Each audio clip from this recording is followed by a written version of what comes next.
So I'm going to complete my drawing today using a standard pencil of a couple different sizes. So I'm going to use a larger size and a normal size Ticonderoga pencil, 2HB.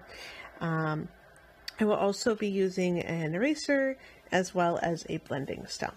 A blending stump isn't 100% necessary. You can use the same techniques with your finger, but the point of the blending stump will make it a little bit easier. You can also use sort of a wadded up Kleenex or tissue paper or a paper towel to do the same kind of effect. But what I'm going to be doing today is I'm going to be using my pencil to create a pencil value version of the Van Gogh Starry Night. So I'm not going to use any color, I'm just going to use my pencil. And what I want to do to kind of start out with is I'm actually going to start opposite of how we would normally do color things. Normally color things we go from lightest to darkest, but when we're working just with values and with add-on things like pencil, we're actually going to start at our darkest and work our way lighter, because we can always add on and make things darker. If we start light but then accidentally go too dark, it's going to be really difficult to fix it, versus if we start dark and then work our way lighter. So I'm going to start with the darkest things in my image and then sort of work from there.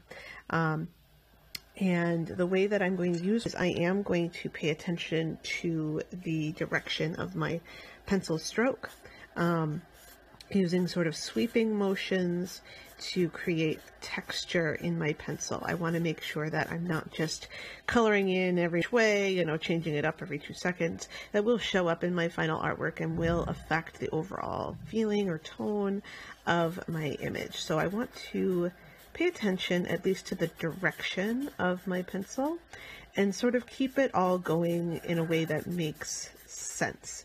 So I don't necessarily always have to be going up. I don't have to pick up my pencil every single stroke, but I don't want to start going like left and right when it's supposed to be a tree and it's supposed to be tall and lean. So I want to keep my pencil strokes all kind of going that same direction, just so that they all show up. So this is going to be fairly dark as I'm doing these, and I'm just going to fill in like my darkest values. So I'll come back when my tree is done and I'm doing a little bit down here, and then we'll talk about doing sort of lighter values with pencil.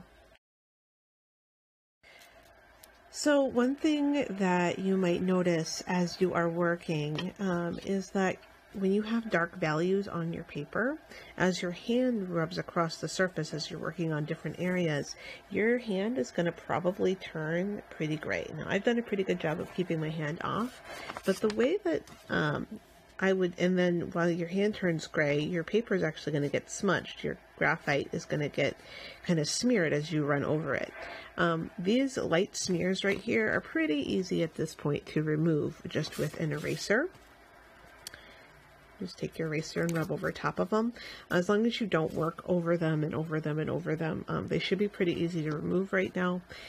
But what I would recommend in order to keep those from happening is actually using something we call a mask or a paper mask. And all it is it's another sheet of paper that you sort of set on top of your artwork, and your hand while you're working rests on that paper. You can do something where you're like propping your hand up and not letting your wrist touch the paper at all, but I find that's really hard to do. So I just take another sheet of paper, set it right on top, and then as I'm working, my hand is resting on that other sheet of paper, and as it needs to move around, I just move the paper with me. And that prevents the smudging and smearing. You might think that it would smudge and smear, but because your weight is on this other paper, it's not going to do so nearly as much. So you see that I've kind of gone in and I've added all of my dark heavy marks. One thing we talked about a little bit already, just keeping those pencil marks going the direction of the shapes in your artwork. Don't have them go crossways, kind of keep them with the direction of your artwork. And one thing about the Starry Night is that it's made out of a lot of really short little strokes. So that's a quality that you want to try to keep as you're working in different values. So some artworks are very, very smooth, change color, but Van Gogh has a quality of, and most Impressionists, which is the art that he is, have a quality of short little brush strokes. And so as you're working, you want to create those values by keeping those. And you can either do this by pressing lighter or by leaving space between your lines. So the more space you have in between your lines, the lighter your color will appear to be. So you can kind of do it that way. So if you're coloring solid and heavy, it gets dark. If you're coloring medium, it gets medium. And if you color very, very softly or lightly, it will be light.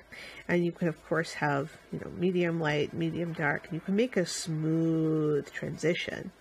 You can do that if you are thoughtful about how you're doing that. Or you can make a more segmented transition as well. So it's really what makes sense for the artwork that you're looking at and that you're doing, and the quality that your artist kind of used. That's what you want to try to recreate if you can. So either way, we're going to go ahead and keep working. So you can either keep going with working from darkest to light, or now that you have sort of your darkest in place, you know kind of how far you want to go to work your lights. And you can pick a section and work on a whole section at a time and then move on to another section. Sometimes that's an easier way to work as well. Be thoughtful about your bright whites in your image. Most paintings don't have super, super bright white, except for in maybe a couple of key spots.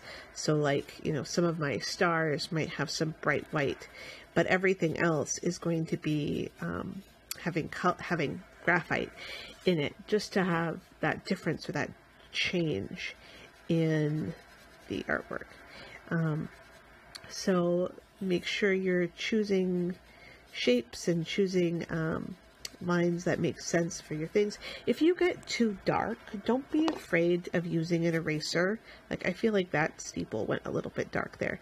Use an eraser lightly and you'll pull out some of the color. You don't have to press down all the way, and that will simply make it lighter. But do sort of be aware of where things are sitting next to each other. If this is light and this is light and this is light and this is light and this is light, you all of a sudden get something that's very, very blah and very, very boring and not quite accurate anymore to the original. So you have more variety than you think you do.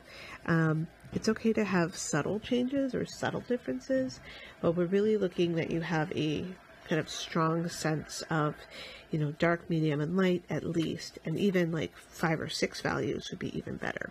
So don't be afraid to sort of let it be light or let it get dark. You can push it. This is probably not even as dark as I could go. I could really spend my time and really get this really, really black.